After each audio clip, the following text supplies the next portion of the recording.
this video is about the Fetters 1, 2, and 3. So it's a little bit more detailed description about what happens in the awakening process when we start to address these fundamental beliefs that constitute the experience of separate self. So in many ways, this is the core breakthrough, okay? And yeah, I'm kind of excited to talk about it, and it can happen in so many different ways to people. In a way, it's very unique the way it happens, but it also has these universal characteristics that can be talked about. So the first fetter is called self-view, and it's the belief in a separate self. So it's that fundamental belief that what you are is a kind of separate entity, a separate being, like a me entity. And in a way, it's the most artificial of all the beliefs that constitute the sense of separation. And that's why it's so liberating when that is being seen through, and it results in a state of genuine naturalness in our being. Okay. So that's the first fetter, and the second fetter is called doubt, or doubt and perplexity. And the third fetter is called rites and rituals. And the second and third fetter are something that we use to maintain actively this illusion of a separate self. So we kind of use them to bolster this sense of separation. So doubt in this context means that even though we are continuously presented the truth of non-duality, or the truth of no self, or the truth of non-separation in our experience moment by moment, there's something in us that manages to block it, that we are not able to take it in, to kind of deflect it or resist it. Okay, so that's the doubt, and it makes it possible that we don't even initially question this fundamental belief in separation. It goes completely unquestioned and unexamined in our experience. It's taken for granted. And when this fetter is really, really strong, it means that even if we are presented information about awakening, non-duality, liberation, we are not able to even hear it. Okay, so it may sound to us like it's some sort of myth about some, people living in foreign countries or exotic circumstances that go through some mythical process called enlightenment, and it really doesn't register at all that it's something that could be possible for us. So we don't actually hear, this message of non-duality when this fetter is really, really strong. Or even if we hear it, and we become interested in non-duality, this fetter makes it happen in a way that we always really, really doubt our own capacity to actually experience this shift. So even if we may engage in practices, we may engage in a particular tradition or a path that is oriented towards awakening, somehow deep inside we believe that it's not going to happen for us. There's something in us that is somehow not good enough, not quite right, which makes us unfit for awakening, that it's maybe possible for other people, but there's something in us that is just lacking the capacity for it. So this is another way this doubt can manifest in the awakening process. And this doubt is really only going to fall away with the awakening, or through the multiple awakening shifts. So in a way, there's nothing we can do about it. We can't rationalize it away. So it's something to just recognize for what it is when it appears, and just know that it's part of the awakening journey to move through this mass of doubt. Okay, it's it's something that we are all going to encounter in so many different ways, and the path goes through it. Okay. So you have the capacity to wake up. You really do. And the fundamental difference here is when we start to inhabit our body and our sensations increasingly more. So there's going to be a lot of doubt in that because we are so used to inhabit the mind and experience reality through the mind, through constant interpretations, through constant conceptualization. So the practice, if it's a practice that is oriented towards awakening, is going to point us again and again and again to inhabit our direct experience, which means direct sensations and direct experience of the thought. Okay, so that's going to initially feel a little bit weird because it's just not something that we are used to do.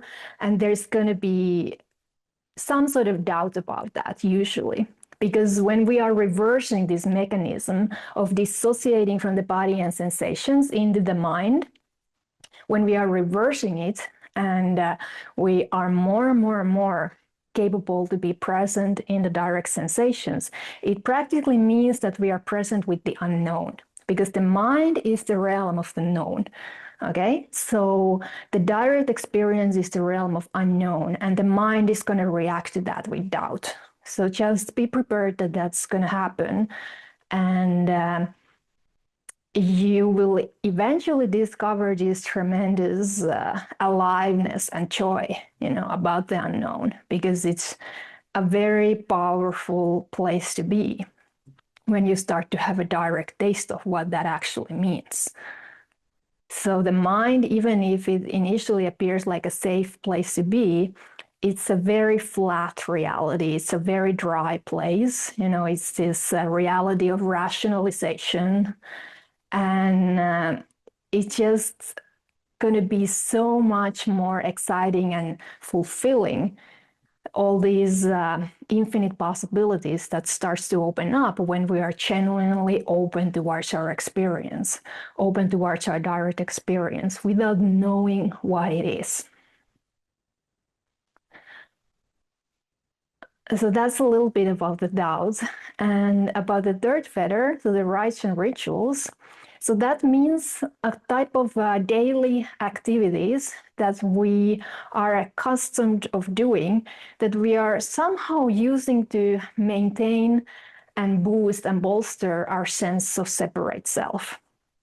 So even if it may appear that we are kind of vaguely doing them, we are not even maybe fully choosing to do them, there seems to be just some sort of automatic habitual nature to these routines in our daily life. There is actually a powerful motivation behind them, and that is to constantly maintain that we are unique and separate self. So those rites and rituals are going to somehow reflect our uniqueness and our separateness. They become almost like a hallmark of it.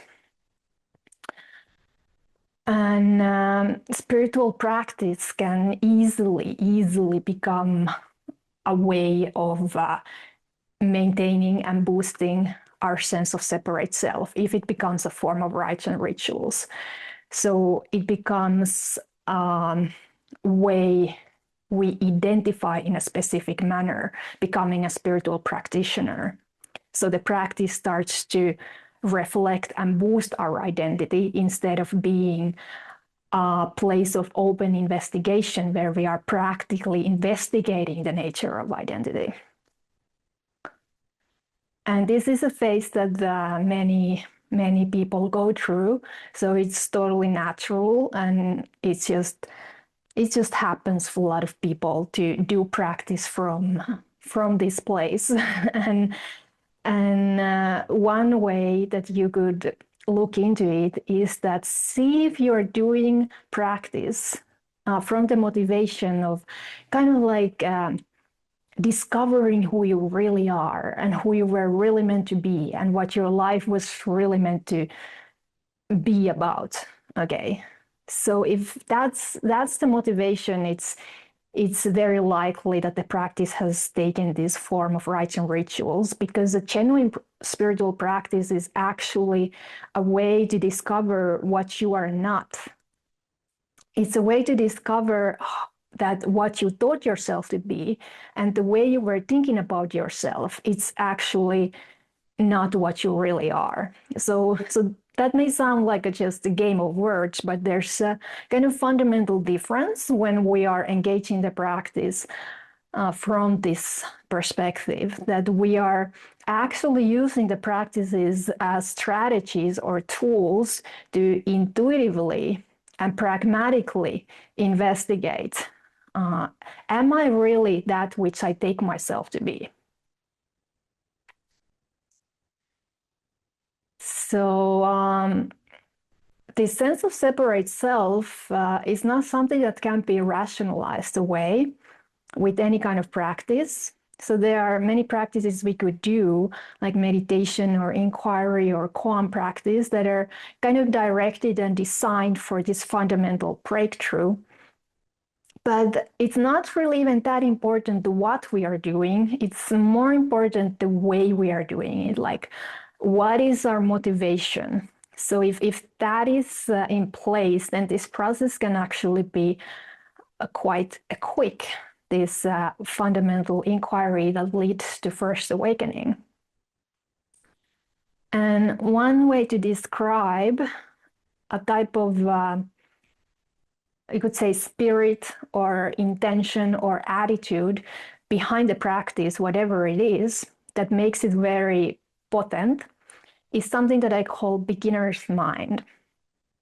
So what that means is basically an attitude of openness without prejudices or assumptions or preconceived ideas about the experience or about awakening, you know? So we're not doing the practice in order to make the awakening happen, because whatever we think here that awakening is just going to be another projection and imagination of the mind.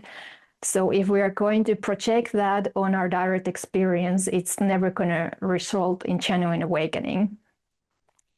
So discovering this natural curiosity and openness to kind of experience and sense and feel everything as if it would be happening for the first time without knowing what it is, and being genuinely interested about it without having any agenda, without trying to make anything happen, without trying to avoid anything.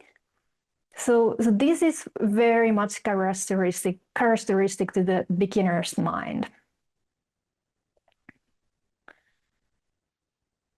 So it also means that whatever experiences we might have had in the past regarding awakening, like any kind of powerful openings that we might have had that has inspired our path, carrying them within us and trying to reproduce them through the practice is another way to kind of keep ourselves stuck with this process.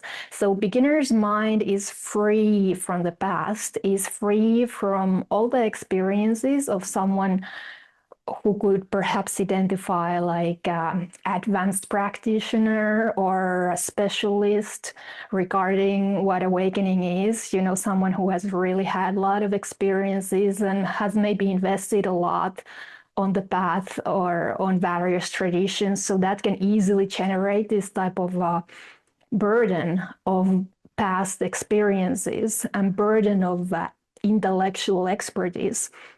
And that's like huge hindrance on this open investigation, which requires a total letting go of everything that you thought that anything was.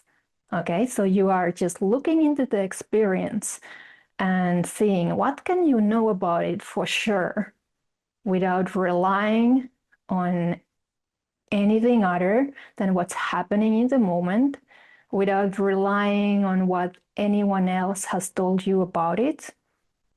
So what can you actually know? So that's a very powerful place for this type of investigation, no matter where you are in the process. Even if you had already the awakening, this never stops being relevant. What I'm calling here the beginner's mind. It's like one of the most powerful assets on the path.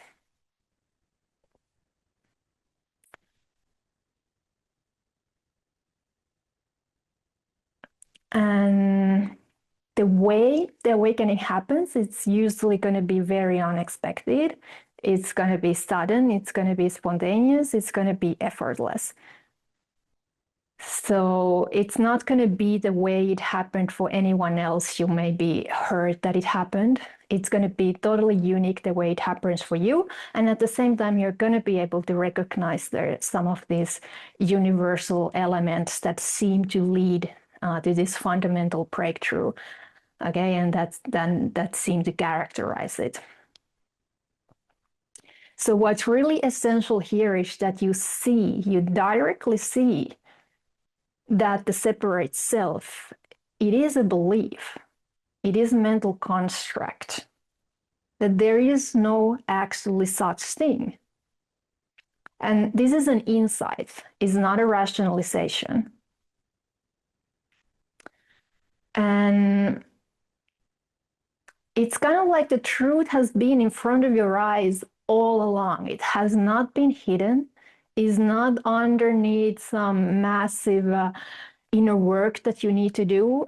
It's not behind some progressive spiritual path of many, many stages and deepenings. No, it's all the time right in front of your eyes. It's all the time completely obvious, but for some reason you were not able to see that. You were not able to look into that directly and see directly that that's the case, that you assumed that there is something of a separate self that the experience seems to refer to when you basically do anything. If you lift the hand, it seems like, oh, I am lifting the hand. The separate self is not only lifting the hand, but it is the hand. So it's this type of assumption that we take for granted, that seems so obvious, but when you actually start to examine it, it starts to be less and less rational. Like, what is the I that is actually lifting the hand? Can you actually locate it? Or what is the I that seems to be inside of the hand? Can you actually locate it? Can you explain what it is? So when you start to look into it, it's suddenly not so clear at all. Like, what is that I? So that's basically the separate self that we are questioning with this type of fundamental inquiries and meditations that are designed for awakening. And depending on the tradition you might be practicing, when the shift happens, you're going to be speaking about it in a specific way related to that tradition. That's just what happens to almost everyone. So that's why the shift can actually sound very different for different people. Also, our inclination, like our life path, like what leads to the first awakening and how it happens to us, is also going to affect the way that we are going to speak about it and verbalize it. Because the shift in itself is wordless, it's non-conceptual, but we are always going to be able to put it in words somehow. And yeah, it's just something to be aware of, that if you're practicing within a specific tradition, it's very likely that the way that tradition defines awakening, you're going to interpret your experience in those terms, and you're going to speak about it in those terms, and it's totally natural. But that might also change when you continue the journey, okay? Because any particular way of fixing this fundamental breakthrough is going to be a limitation. But some people might experience it as this pure sense of I am that is totally impersonal, even though it's very intimate. So it's very different from that sense of being a separate self,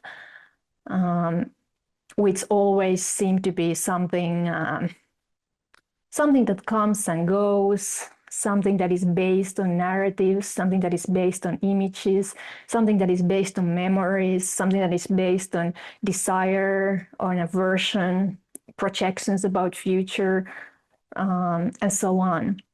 So this pure sense of I am is just that immediate sense of beingness, like your very beingness without any thoughts about what it actually is. And it's something that is very neutral, very flavorless. It doesn't come and go. And it can kind of feel like that it's been there underneath all along. When this experience of separate self and self-referencing thinking process has been occurring. It can kind of feel like that it's an underlying deeper truth of what you are, but when you really feel into it and start to investigate it, it's not really anything locatable. It's something very immediate and natural, and it's just innate to your experience, no matter what is the nature of the experiencing. No matter what kind of experience you're having, you could say that it's the very nature of the experiencing itself. It's just this pure I am presence. So that's one way you could experience the shift. And another way would be more the way that is often emphasized in Buddhist traditions, where you are not at all defining that presence or awareness that you kind of open up to and recognize that is selfless by its nature. Sometimes it's called Buddha nature. But you see through the separate self, you see through the illusion of separate self. And while that is being seen through, it's very obvious then that what you actually are and what you now identify as is this selfless awareness or Buddha nature. And in Dzogchen, it's called recognition of the ground of being. Okay, it's this fundamental recognition of Rigpa, or this knowing nature as the foundation of any experience. And it's in that context, it's called the initiatory event. And then basically the whole practice and path that follows, which is based on you having had that initiatory experience to the nature of the mind, is just putting that in practice. Okay, so it's just something totally natural. Once that the recognition has taken place, then all you need to do is to familiarize yourself with it so that it becomes ever more pervading and clear in your experience and vivid and accessible at any moment. Okay. And some people might experience this particular shift by not doing any kind of spiritual work at all. So when this shift happened for me, it happened after a very difficult dark night, during which I kind of gave up on any pursuit, any kind of hope, I guess, on awakening. It just happened like out of exhaustion. And then the awakening happened, but I was doing a kind of trauma work, a type of somatic inquiry or somatic experiencing that led to it. And at that time, I didn't even know that that was awakening. I didn't have any name for it. I didn't call it awakening for a long time because it was so different from anything that I've experienced prior to that. So I've had experience of very powerful non-dual openings, like experiences, but this was totally experienceless. But it was like a permanent shift in the way of perceiving myself and the way of perceiving reality. It was like this total unknowing of the person that I thought myself to be, which was literally seen to be a kind of misunderstanding. So that's the way it happened for me. And yeah, I think it's it's just so interesting that it's really very, very unexpected the way that it happens. And I'm going to go now through some effects of this fundamental shift when it occurs. So how you're going to actually feel that afterwards. So there are some universal qualities to it, I would say. And the first one is that now you have direct access to immediacy or non-conceptual immediacy. And it may be very vague in the beginning. It might be something that comes and goes. It might be felt like, oh, there's just this opening, and sometimes the opening kind of expand, and it can just really be the whole of your experience. It's just this pure immediacy. And sometimes it's more like just a tiny, tiny background thing, but it's always there after you had this shift. So even though the self-referencing might still be happening and all kind of habitual patterns that create the self, they might still be happening, but now you know that they are not grounded on something actually existing. And you can directly check in your experience again and again that it's true. There is no self there, even it might still sometimes feel like there is. So you have access to this non-conceptual openness. It doesn't mean that the thoughts never arise or that the mind goes completely peaceful. Like there might be a period after first awakening that the mind is very, very peaceful. Okay, but after that, usually you're actually going to encounter now some deeply conditioned thinking patterns and beliefs. So you're actually now going deeper in this process, which is burning through the conditioned mind. So that's not necessarily going to feel peaceful at all. Okay. So don't expect that type of peace of mind. The first awakening is really not about that, but it does radically change your experience. That now there is disidentification from the thinking mind. You know directly now that there is no thinker of thoughts, because that was very much what the sense of separate self was based on. The belief that there is a thinker of thoughts and you are that, or that the voice inside of your head is actually you. And now it's very clear that those are just thoughts. You are not producing them. You don't have a choice what kind of thoughts appear. They fundamentally don't mean anything about you. They don't refer to you, and they are not even happening to you because you are simply not there, as some sort of separate self, as the owner of thoughts. So that changes very much the experience of thought, because now you can actually meet it from this place of pure openness that is just turning towards the experience unconditionally. And this is something that still often requires familiarization. It requires investigation, exploration, deepening of these fundamental insights. So it's not just an automatic shift, but it's something that you start to discover. And now when you're doing practice, the practice is no more about oriented to any goal other than just exploration of what is. So the practice becomes a way your true nature explores itself. So it's not anymore a means to get to your true nature, like it often is prior to first awakening, but it's a way you explore what you are in a kind of relaxed and dynamic manner, if you feel like you want to continue practice, which is often recommended very much after the first awakening, that we continue on the path. So that's the first sign or effect on our being, is this access to non-conceptual immediacy. So the second sign is that there is usually a tremendous psychological lightness after this fundamental illusion of separate self is being seen through.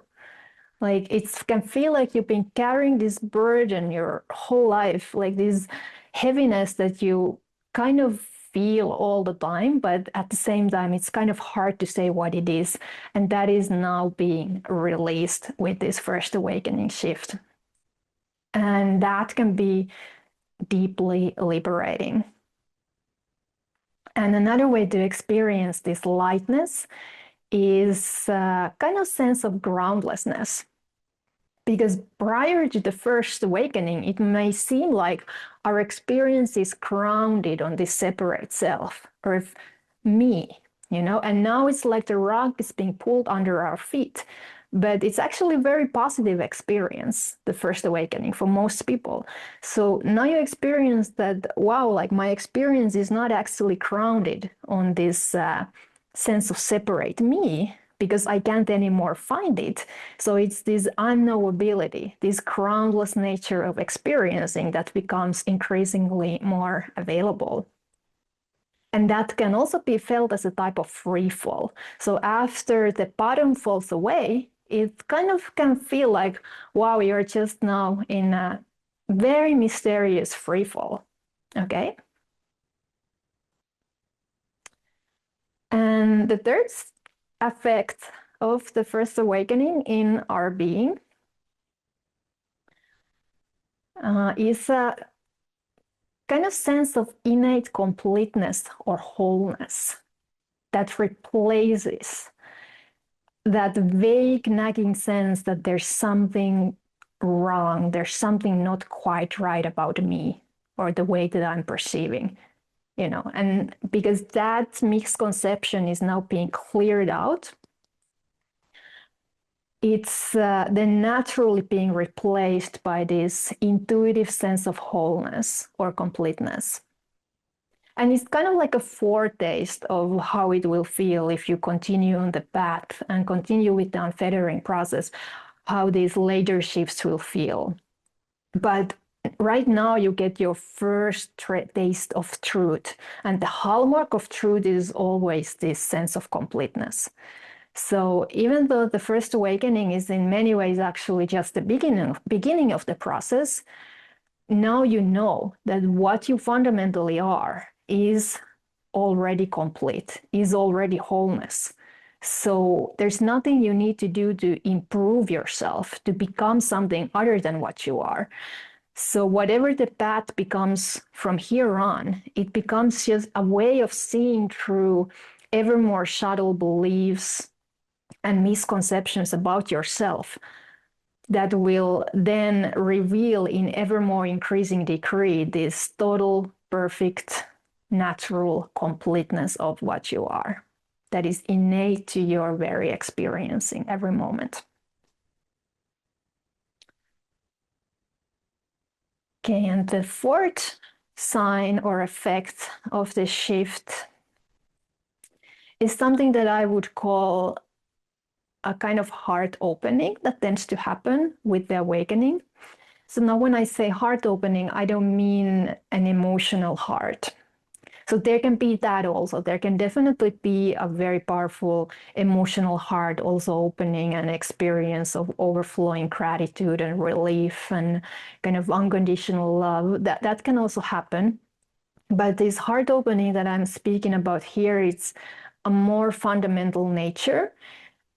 And it's basically felt as this basic mistrust in life or in existence that is so characteristic to the sense of being a separate self that drops away. So it's kind of like you've been looking at this rope your whole life in your home and imagining it's a snake, and you've been so scared of the snake without really realizing at all like how much fear this misconception has been causing.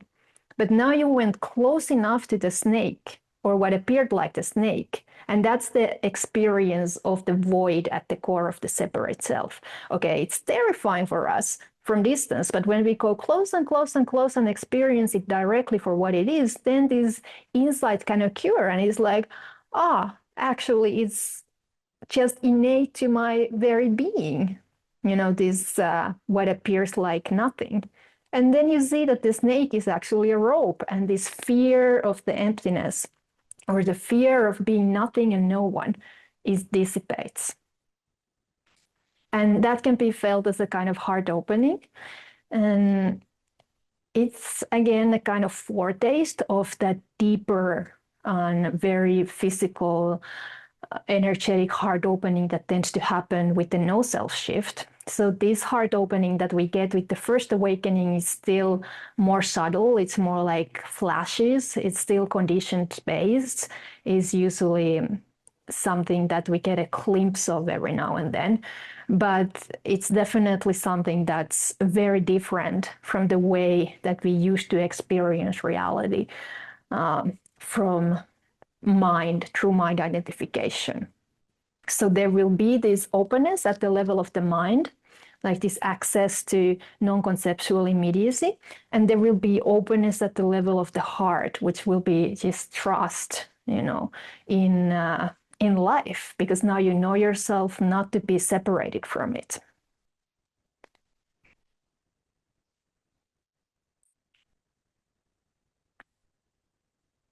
And there could be other signs or effects on awakening on us, and these were just few that I consider like somewhat universal. And a very specific effect that it had on me when I had this particular shift was something that is known in the Buddhist tradition as the generation of Bodhicitta. And I didn't know it at the time. Like, I didn't know this term. I got to know it much later, and I didn't have at that time any kind of background in Buddhism, so I didn't know anything about it at all. But for me, that was the most powerful quality of this fundamental breakthrough in my being, that it came with this absolute conviction beyond mind that liberation is possible. And that's what my life is about. And it's not something for me, but it's something that life wants to do through me. So I knew that whatever the process would be after this, it's not for me. But there was just this sense of unconditional self-giving that came from me, that came with tremendous joy when this experience of this intention was born, because it was so familiar for me.